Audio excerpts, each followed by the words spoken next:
Selamat datang kembali di channel Bornet Trader. Di video kali ini saya akan menganalisa untuk perkembangan pergerakan saham-saham dari sektor retail. Pertama ESAS, kedua MRT, ketiga LPPF, keempat MAPA, kelima MAPI, keenam MIDI, ketujuh RALS, kedelapan TKIM, kesembilan INKP, dan terakhir APIA. Langsung saja kasih pertama ada ESAS yang ditutup di harga 770, terkoreksi 3,14%.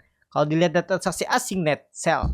Kalau dibuka resminya ASS di distribusi. Langsung saja ke tekniknya. ASS saat ini cukup bagus. Dia berhasil breakout. Cuman ada sentimen kalau ASS itu sudah selesai lisensinya setelah 29 tahun.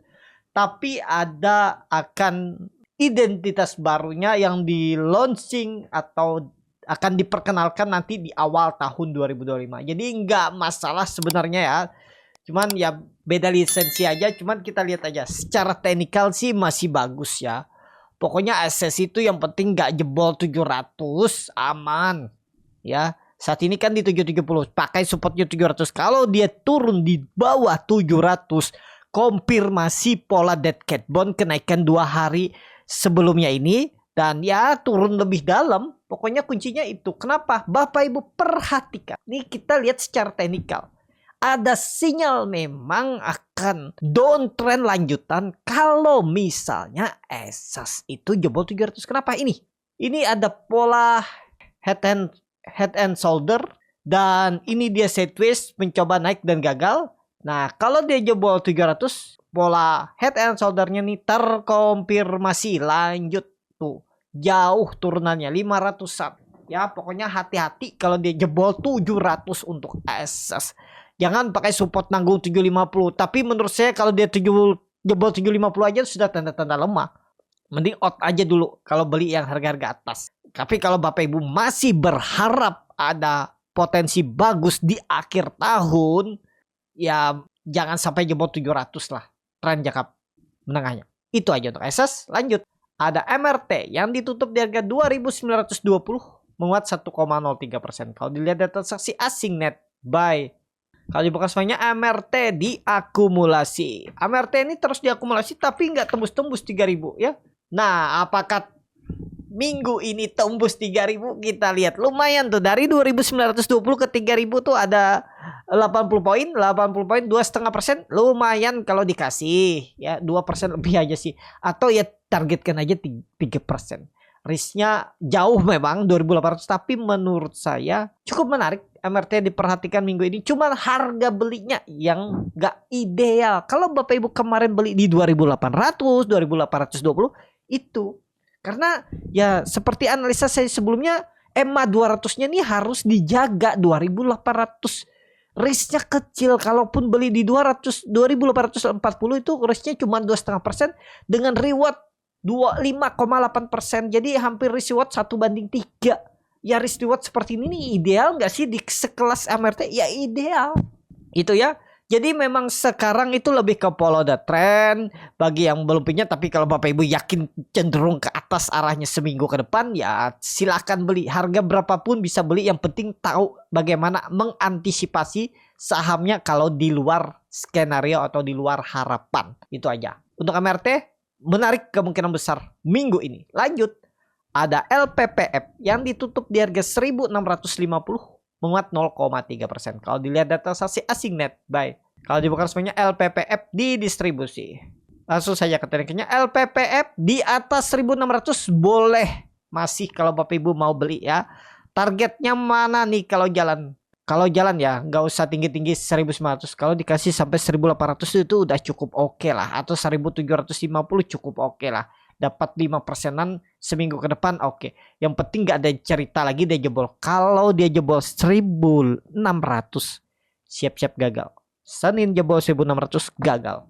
Itu aja untuk LPPF. Lanjut ada MAPA yang ditutup di harga 870 terkoreksi 1,13%. Kalau dilihat data transaksi asing net buy. Kalau dibuka semuanya MAPA ada akumulasi. Langsung saja ke tekniknya. MAPA di atas EMA 200-nya sebenarnya masih bagus. Cuman kalau Bapak Ibu tarik dari jauh, support kuatnya itu 800. Resistennya ada di 890, 900. Nah, Sekarang dia itu di area resisten. Tapi kalau misalnya ada tarikan minggu ini sekali lagi 950 960 tuh bisa ke situ. Mungkin nggak ke 1000. Kayaknya berat deh ya. Kalaupun ada tarikan mungkin 4%, 5% aja kemungkinan. Time frame weekly-nya bagus. Ekornya panjang. Ya semestinya sih ada buying power. Berarti kan minggu ini masih bisa ditarik. Kita lihat ya. Minggu ini untuk LPPF. Kalau dia tembus 900 itu menarik lah. Menurut saya 950 itu bisa. LPPF. Bukan LPPF, sorry koreksi salah. MAPA. Itu aja. Lanjut. Ada MAPI yang ditutup di harga 1.500 terkoreksi 0,9%. Kalau dilihat data saksi asing net sell. Kalau dibuka semuanya MAPI di distribut. Langsung saja ke tekniknya MAPI di atas 1.470 aman. Ini sempat jebol ya dia. Tapi kemudian rebound lagi.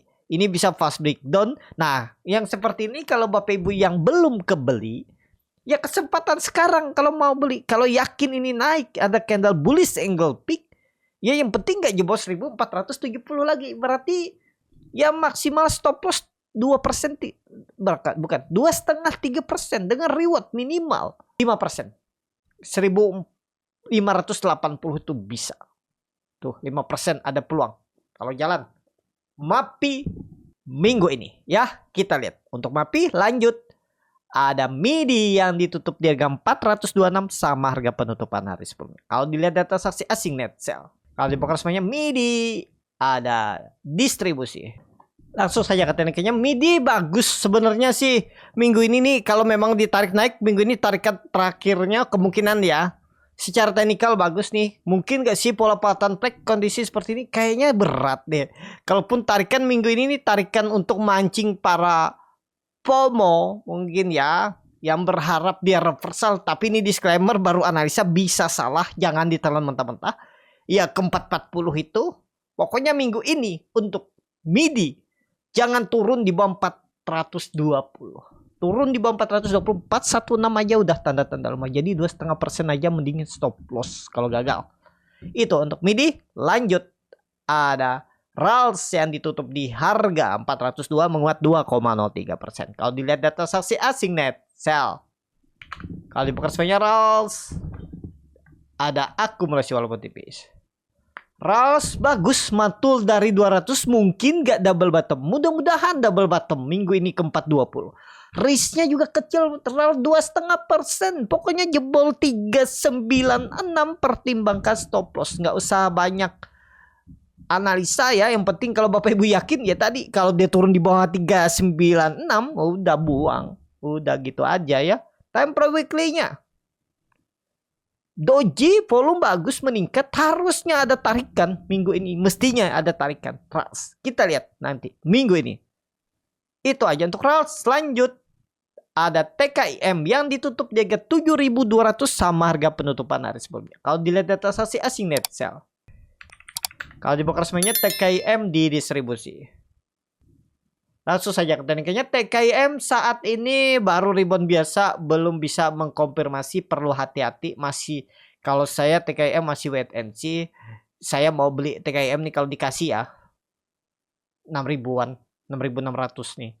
Kalau dikasih ya. Atau nanti lihat kondisi ke depannya. Kalau memang di atas sini bagus, di atas 7.200 bagus, mungkin beli. Tapi saat ini saya lebih wait and see. Karena ada pilihan saham-saham yang lain yang lebih menarik saat ini. TKIM yang nyangkut gimana? Average down aja, sabar tunggu. Average down di mana? Nanti di bawah 6.800. Itu disclaimer. Lanjut. Ada INKP yang ditutup di harga 8.150 terkoreksi 1,8%. Kalau dilihat data saksi asing net sell. Kalau dibuka semuanya INKP di distribusi. Langsung saja ke tekniknya. INKP belum, masih bisa turun. Bisa ke 7.800? Bisa. Tapi disclaimer ya. Turun lebih dalam mungkin juga. Ya maksimal mudah-mudahan gak lebih dari 7.000 lah ya. Semoga itu bottomnya lah. Tapi belum pasti ke situ, kita lihat update selanjutnya aja. Saat ini kalau menurut saya INKP juga wait and see, sabar. Mungkin gak nih dia retest aja terus rebound lagi. Ya kalau Bapak Ibu yakin, yang penting gak jebol 8.000 ya boleh di hold. Atau 7.800. Itu aja untuk INKP. Lanjut, saham terakhir ada Avia yang ditutup di harga 468 terkoreksi 1,26%. Kalau dilihat data transaksi asing net sell. Kalau dibakar semuanya Avia didistribusi. Langsung saja ke tekniknya, Avia masih tertekan ya. Jadi belum lah, Avia sabar dulu. Tahun ini bagus gak Avia? Tetap akan bagus menurut saya. Karena melihat juga fundamentalnya. Melihat juga bagaimana nanti di kuartal ketiga. Kalau IPS-nya bagus, laporan keuangan bagus, ya siap-siap rally sampai akhir tahun. Tunggu aja, sabar ya. Apakah di 400 nih average down nanti, atau 420 atau 440. Bagi yang nyangkut ya sabar tunggu. Dan Bapak Ibu percaya aja dengan Apiani, walaupun lagi downtrend, tapi Bapak Ibu perhatikan. Dia konsisten bagi dividen semenjak IPO 2021-2022. Bagi dividen 2022 itu 2 kali ya. Terus 2023, 2024, 2023 juga 2 kali 23%-an dividennya. Nah ini nanti juga bagi dividen. Sabar. Ada nggak saatnya bangkit? Pasti ada saatnya bangkit. Tinggal tunggu aja. Apia. Yang penting sabar. Itu aja. Cukup sampai di sini video kali ini. Terima kasih untuk Bapak Ibu dan teman-teman yang sudah menonton video ini sampai selesai. Apabila cara Borneo Trader ini bermanfaat dan bisa menjadi bahan pertimbangan Bapak Ibu dalam membeli, menyimpan, dan menjual sahamnya, bisa klik tombol subscribe dan nyalakan lonceng. Kasih ada kritik, saran, ataupun pertanyaan, bisa langsung tinggalkan di kolom komentar. Dan bagi Bapak Ibu dan teman-teman yang baru belajar trading, masih bingung memilih saham, bingung membuat trading plan, bisa join trading bersama Borneo Trader. Nanti dipilihkan saham-sahamnya dan dibuatkan trading plan-nya beserta chatnya dan juga free konsultasi portfolio. Kalau tertarik, DM Instagram Borneo Trader. Sampai ketemu, tetap semangat dan semoga bisa terus cuan.